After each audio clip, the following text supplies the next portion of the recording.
Stay safely at home. Now we know that if you keep an electric dipole in an uniform electric field, then the dipole experiences a torque. Now if you consider that the dipole is like this, the dipole moment, it is acting along this direction, and let us consider the uniform electric field, it is acting in this direction, and the dipole moment is making an angle theta with the direction of the electric field. Then earlier chapter we studied that the dipole will experience a torque which is given by Pe sin theta. Means in vector notation you can write it as P cross E.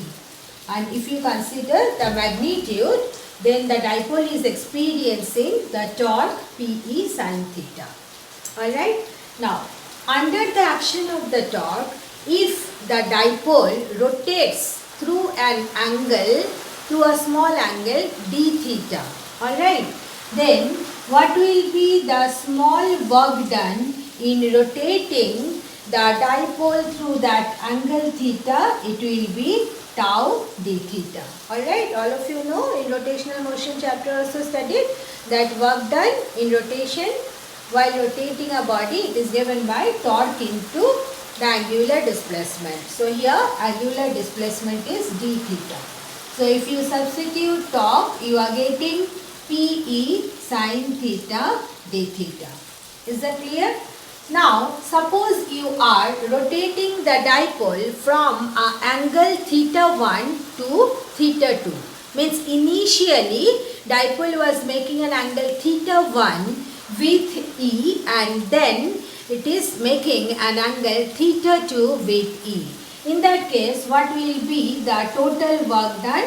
Total work done, you can write it as integration dw, and what will be the limits of integration theta 1 to theta 2, where theta 1 is the initial angle and theta 2 is the final angle. So in this case, theta 1 to theta 2. Here, sorry, this is work done I have written.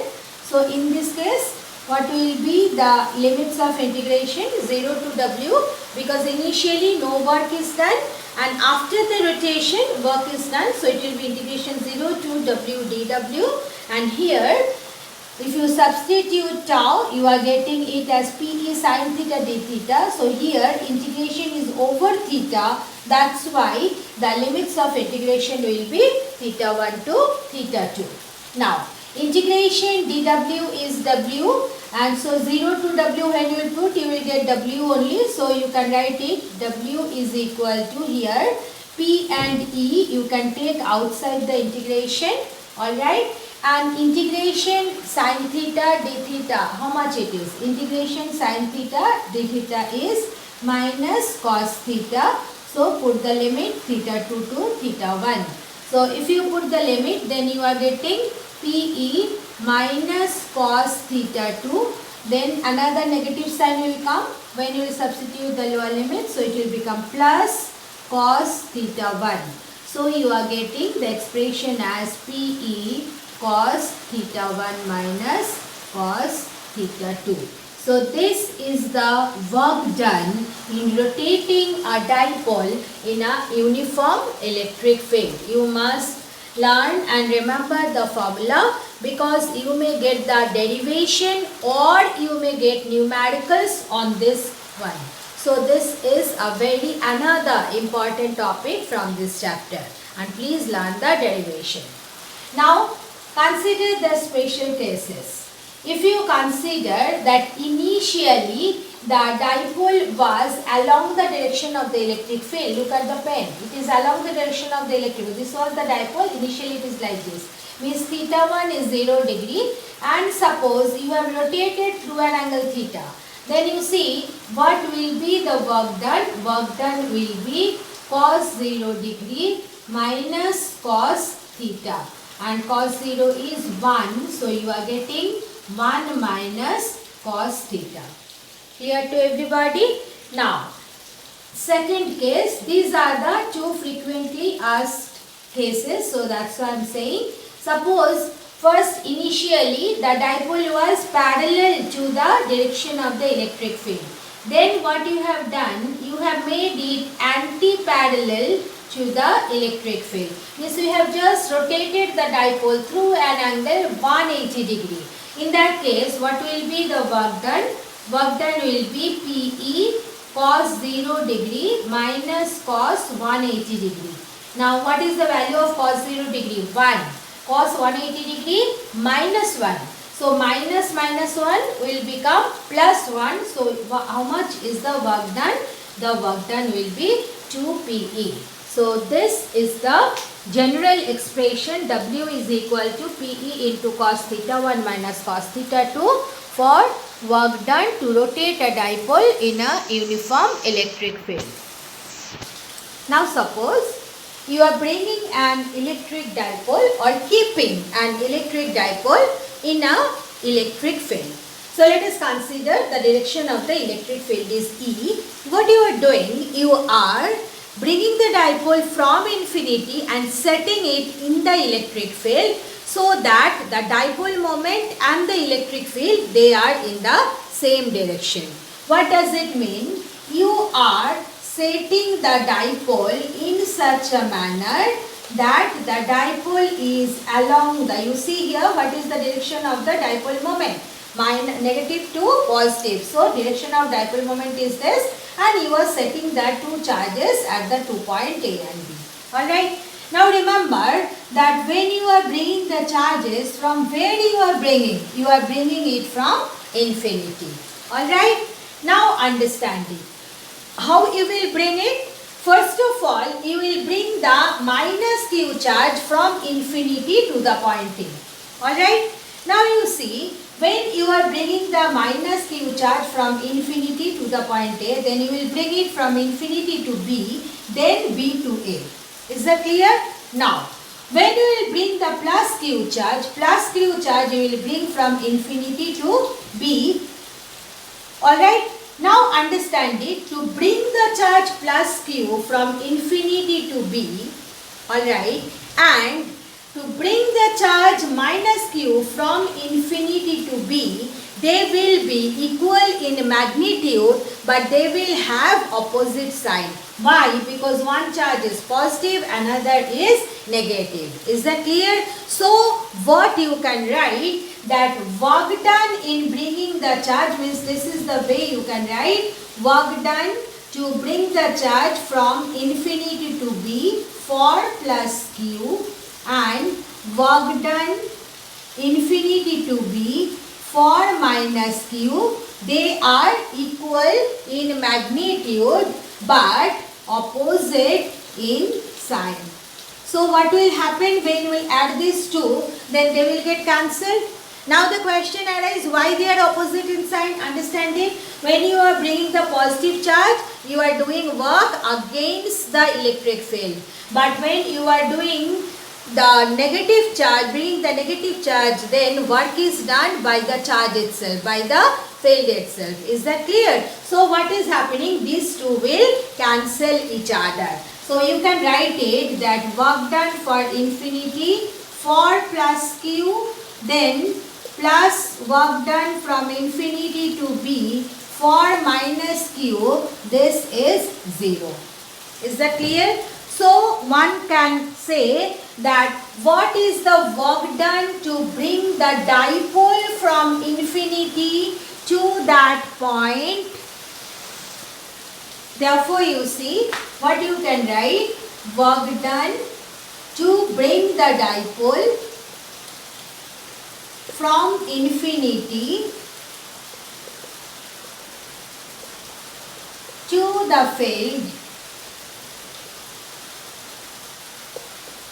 within bracket I am writing as shown in the diagram, means I am referring to the point.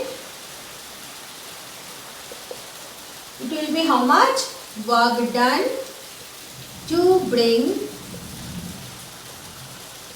minus Q charge from B to A. Is that clear? I hope it clear to everybody. Again I am repeating. work done to bring plus q charge from infinity to B, it will be negative. And work done to bring minus q charge from infinity to B, it will be positive. And their magnitude will be the same. Alright, why magnitude same? Because the amount of charge, amount of force is same and displacement also same. So what will happen? These two work done, they will cancel each other. Then how much work is left? The minus q charge, you have to take it to the extra path from B to A. I hope you have got. So work done to bring the dipole from infinity to the field is equal to work done to take minus q from B to A. So how you can do it? Work done is force into displacement. So how much is the force acting on the charge? It is minus QE. And what is the displacement from B to A? B to A means it is the length of the dipole. So how much you are getting? Minus 2QL into E means minus PE. Is that clear? So you can write this work done will be stored as potential energy within the dipole. So what is the potential energy stored within the dipole is equal to work done to bring it from infinity to that point is equal to minus PE. Is that clear? Now look at the diagram. P and D, they are in the same direction. So you can write it as PE cos 0 means you can write it as PE cos 0 degree. Cos 0 is 1. So you can write it as minus P dot E. So this relation and this relation you have to learn and remember. So this is the electrostatic potential energy of a dipole when it is brought from infinity to a electric field. Alright, the derivation as well as the final expression you must learn and remember. So we have got that electrostatic potential energy of the dipole when it is placed in an electric field given by minus P dot E or PE cos theta. Alright. Now, if you consider that you have placed the dipole perpendicular to the electric field, means you have placed the dipole like this. This is E and P is in this direction. Then you see what will be the angle between them, 90 degree. In that case, you see what will be the potential energy stored within the dipole. It will be PE cos 90 degree and cos 90 degree 0 means 0. Is that clear? So what will be the potential energy stored in the dipole? 0. So under which condition potential energy will be 0?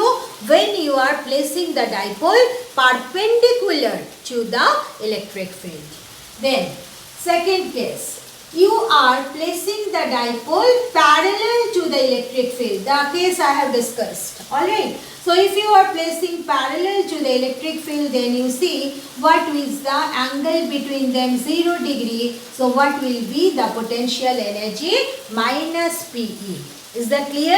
And under this condition, we say that dipole is in stable equilibrium. This is the point you have to remember.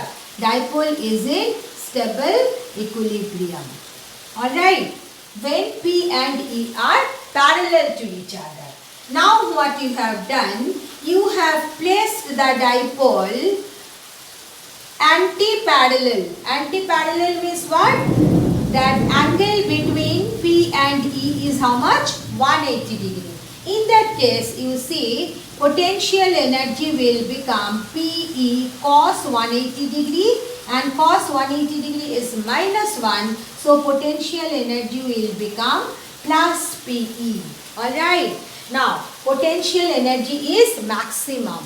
Remember that this is the tendency of nature. Always we prefer that position when our potential energy becomes minimum.